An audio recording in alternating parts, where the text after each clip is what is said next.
On the agenda tonight, we're going to be taking a look at Adam Lambert performing Believe at the 41st Annual Kennedy Center Awards.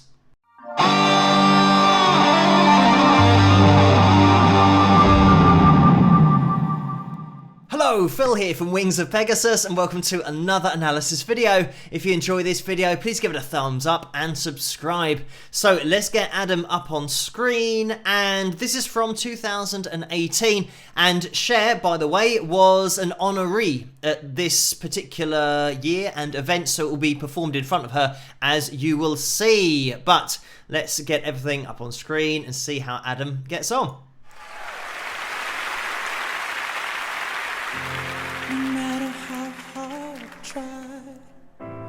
Keep pushing me aside and I can't break through. There's no talking to you. It's so sad that you're leaving. It takes time to believe it. After all that's said and done, you're gonna be the lonely one. Oh, do you believe in life after love? I can feel something inside me say, I really don't think you're strong enough now. Do you believe in life after love? I can feel something inside me say, I really don't think you're strong enough now. What am I supposed to do? Sit around and wait for you? Well, I can't do that. There's no turning back. It takes time to move on. It takes love to feel strong. 'Cause I got time to think it through. And baby, I'm too good for you. Oh, do you believe?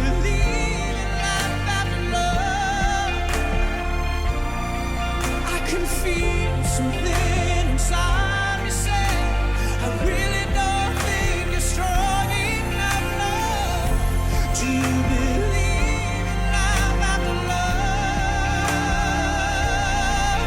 I can feel something inside me say, I really don't think you're strong enough now.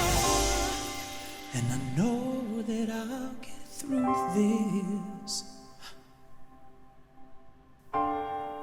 'cause I know that I am strong. I don't need you anymore. I don't need you anymore. I don't need you anymore. I don't need you anymore. Do you believe in life after love?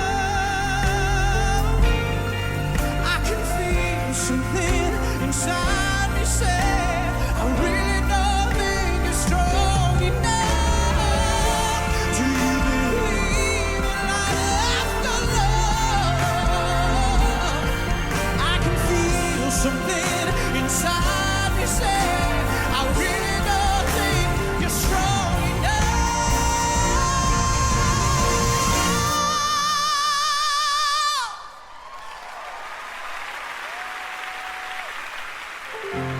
Do you believe in life after love?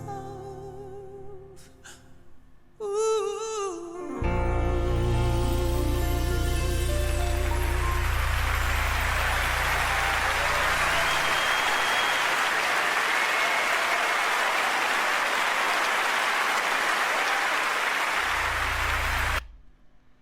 And there we have it. A standing ovation all around, and that was a performance on a totally different level. What I love about this performance, I mean, first of all, just the fact that this kind of performance is only possible because of Adam's voice, and just him as a singer being so technically good, but putting the emotion into the vocal, having total control of his voice. I'm sure pretty much everyone around the world who sings would love to be able to have the control that Adam does with his voice. And regardless of genre, you might sing different genres of music, you might not be into the type of music that Adam sings, but just on a technical level, the control of his voice, his airflow.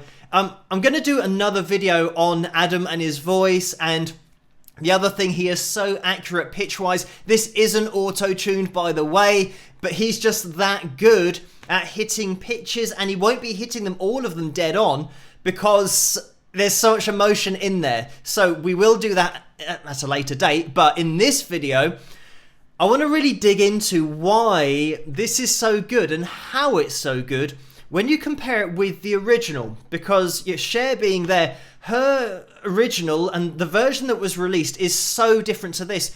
The first thing that I want you to try and get in touch with is how you feel after watching this performance. Whether you felt more emotional with this performance than you do when you listen to the original. So the answer is probably yes. And there are a lot of reasons for that. The first is just the tempo. We've really slowed this down. This is a proper ballad. In terms of that tempo, we are so slow.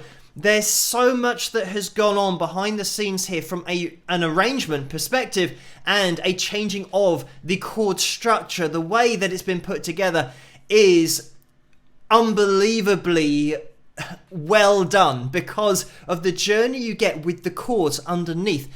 And the fact that the chords change from the original means that the notes that Adam is singing and the ones that he's holding on have a totally different emotional impact because the chord underneath has changed from the original. So we are going to jump into the analysis, and the reason that I played that the whole way through and didn't interrupt it is because I think it's one of those performances that you've got to listen to in context to get the emotional impact of what the changes do to you. The way that we are now a lot more minor based than the original that had more major chords in it, and that's why when you listen to the original you feel almost uplifted, even though the lyrical content now, when you have the minor chords underneath, take on a totally different meaning almost, because you're really focusing on them and you've got longer to think about the lyrical content because of the slower tempo. So one thing that I do want to point out very quickly is the way that Adam starts totally on pitch and it looks like he wasn't ready. The piano came in too early. Look at how quickly he gets the mic up to his mouth and is still spot on pitch.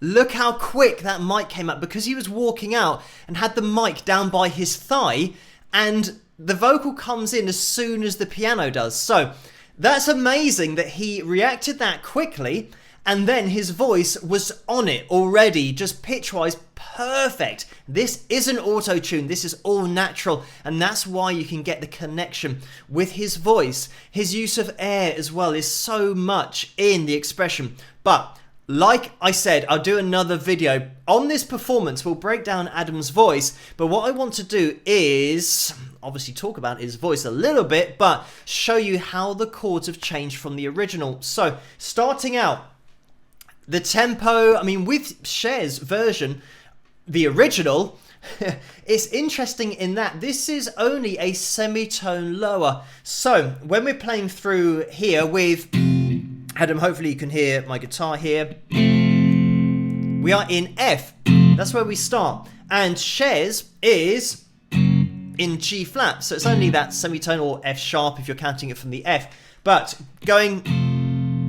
starting in the F, it means that it's only going to be one note lower than Cher's vocal, which really is testament to Adam's range, but also it shows you where his voice sits. So we'll jump into the chords, and I'll transpose the chords from the original to the key that Adam's just been singing in, just to keep it relevant to this performance. And with Cher, first of all, the whole kind of bounce that we had in there,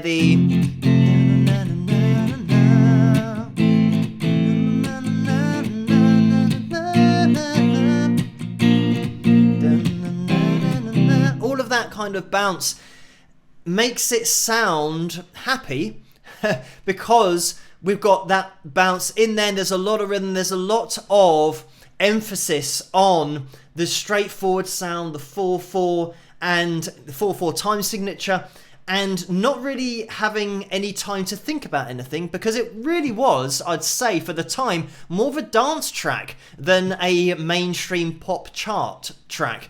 And it really does show in the video that they did, where it's almost like they're in a club and they're all dancing because of the feeling of the song. And that's why this is so different and so interesting, because of the way that it's been changed. In the verse, actually, we're pretty much,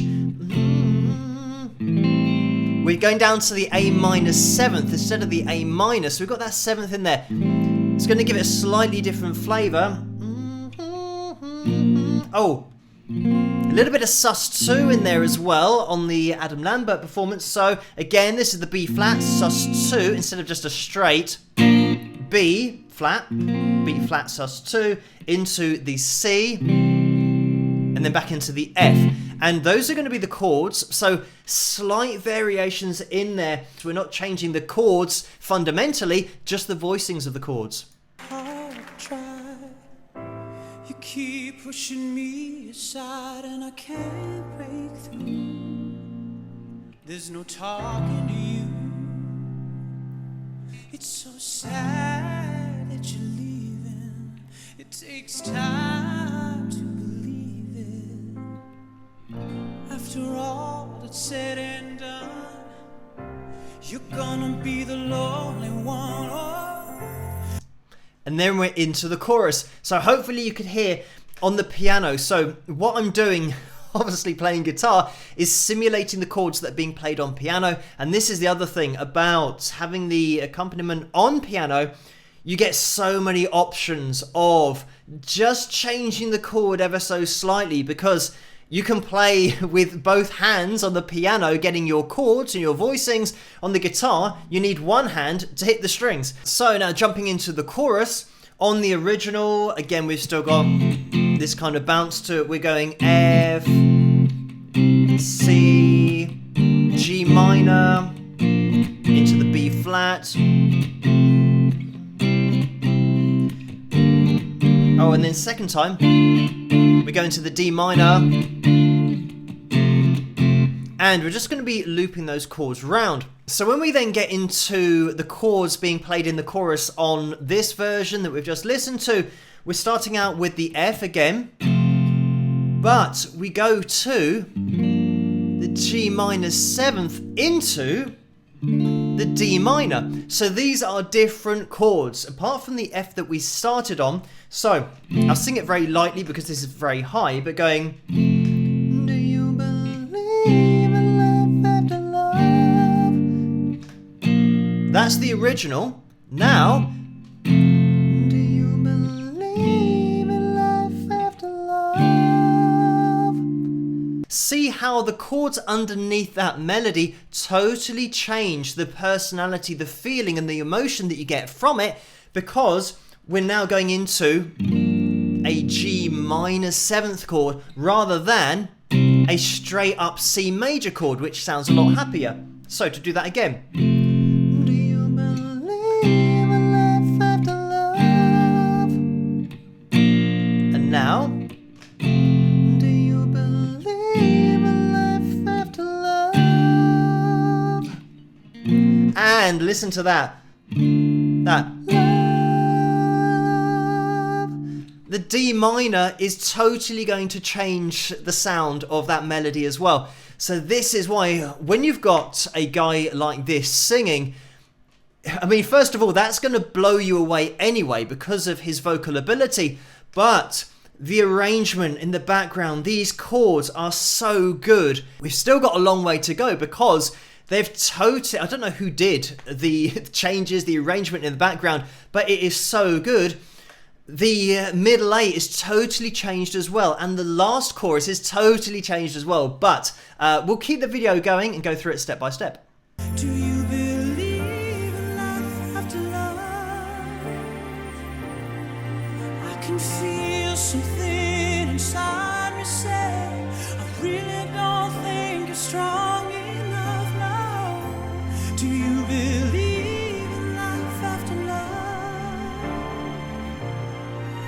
can feel something inside me say, I really don't think you're strong enough now.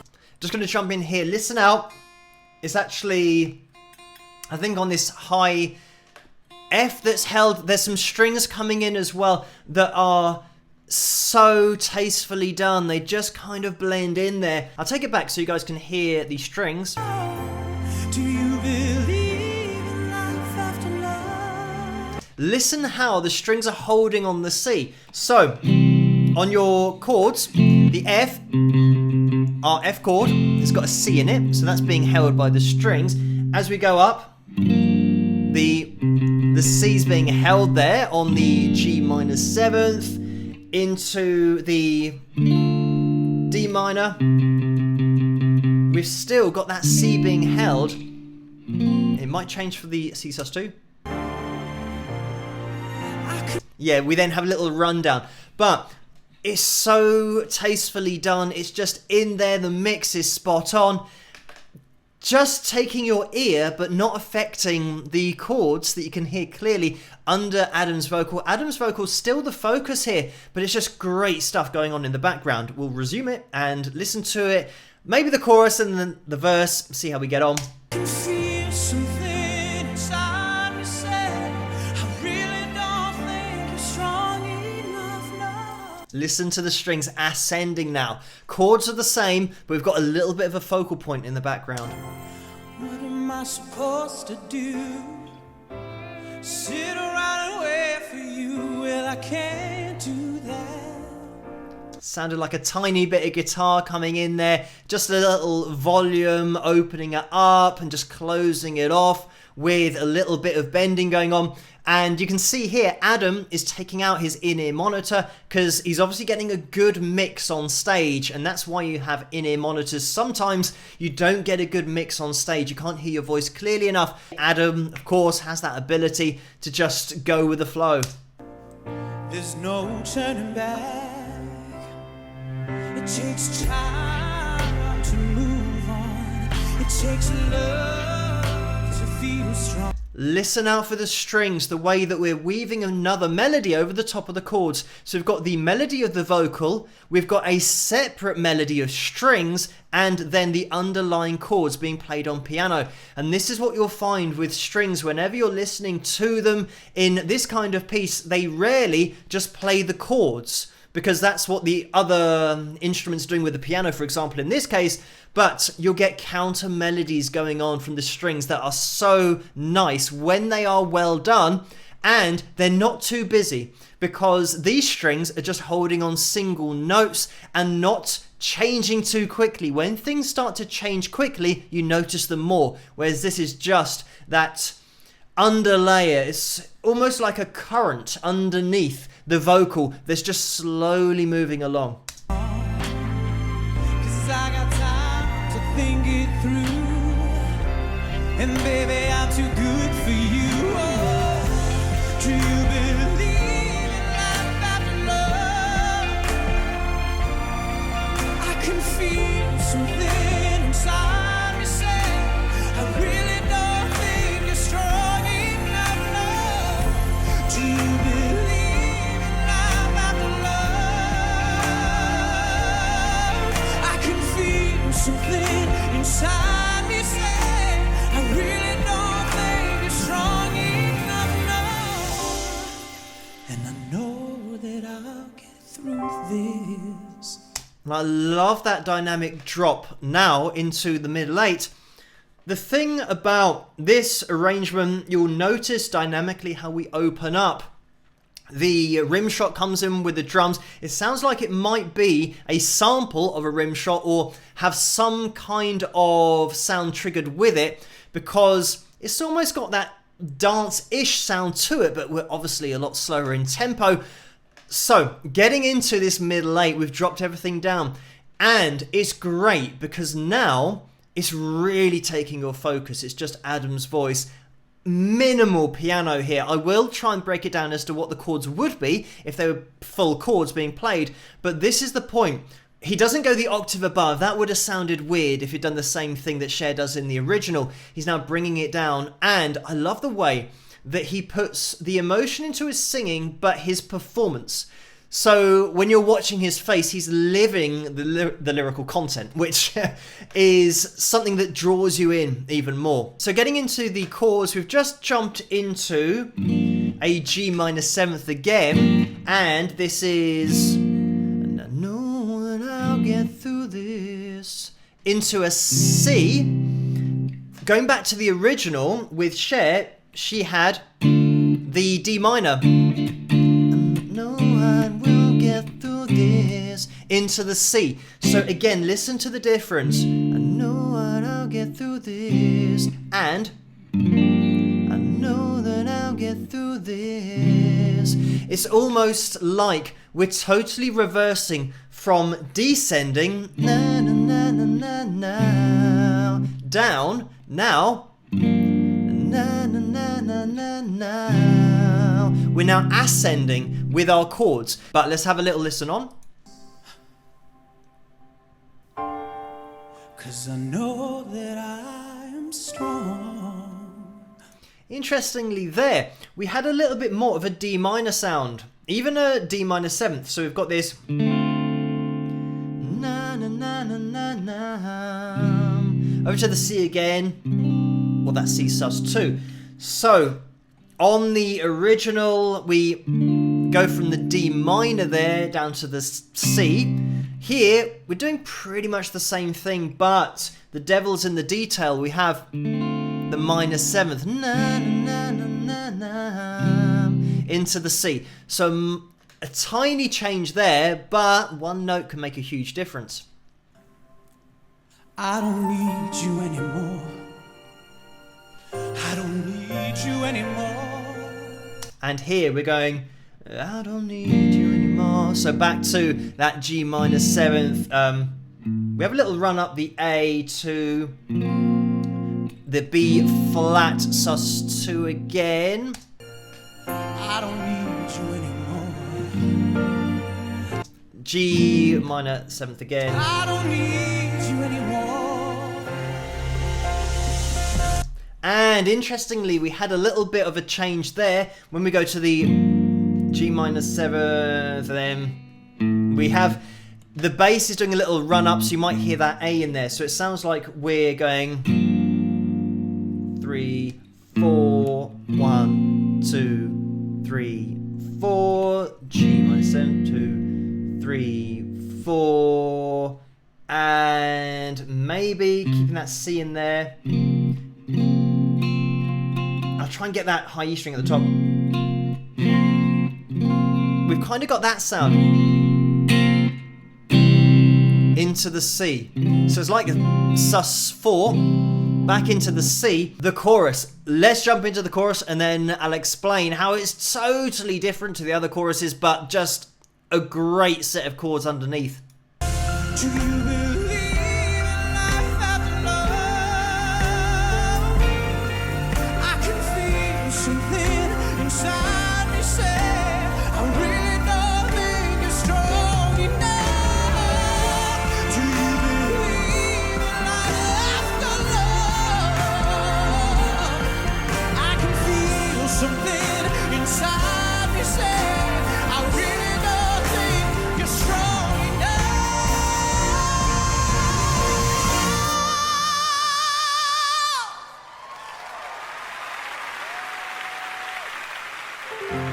Do you believe in life after love? Ooh.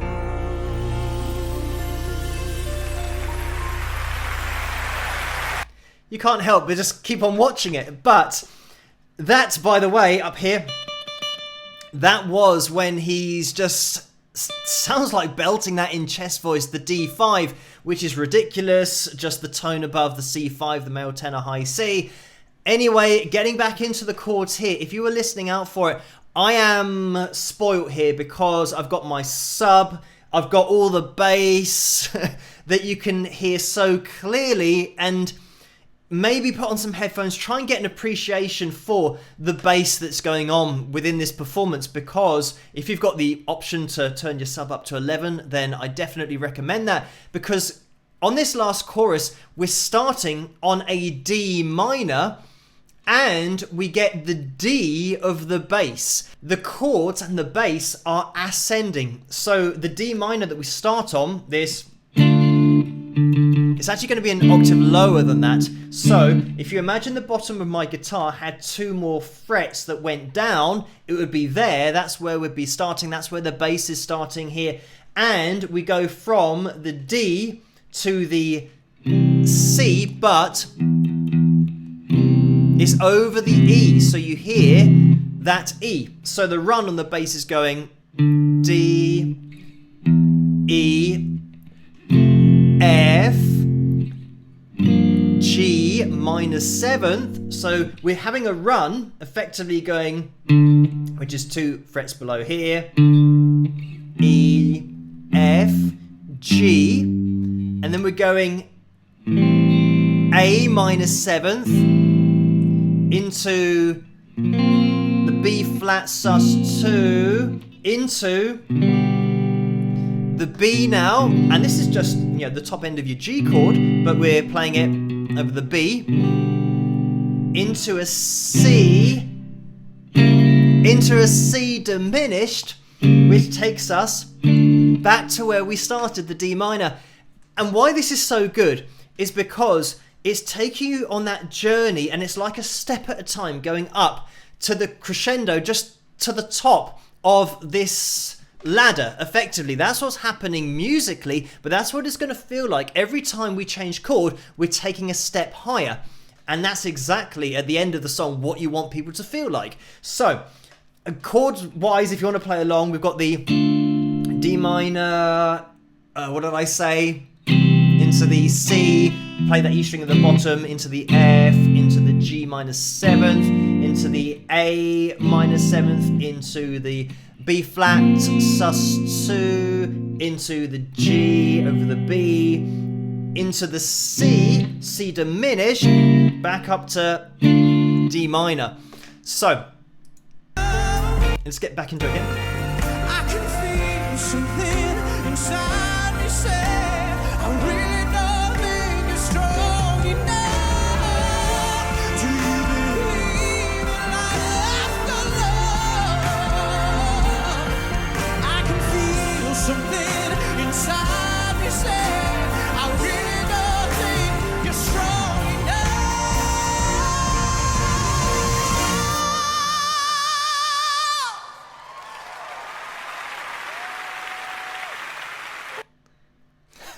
I love his face as well. When I said about really conveying the emotions of the song facially, that's exactly what he's doing here. But that second time round, D minor,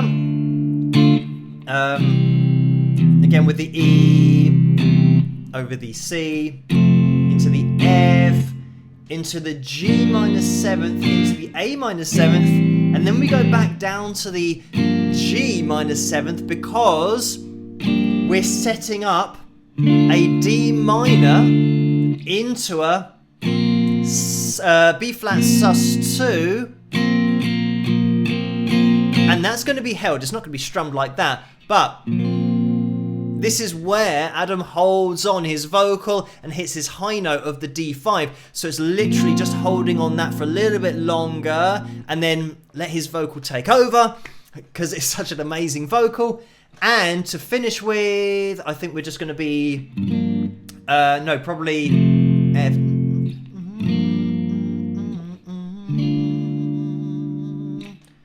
Yeah, it's probably just going to be exactly what we've done already, which is the F, the G minor 7th, the D minor into B flat sus2. Let's have a listen. Do you believe in life after love? Ooh.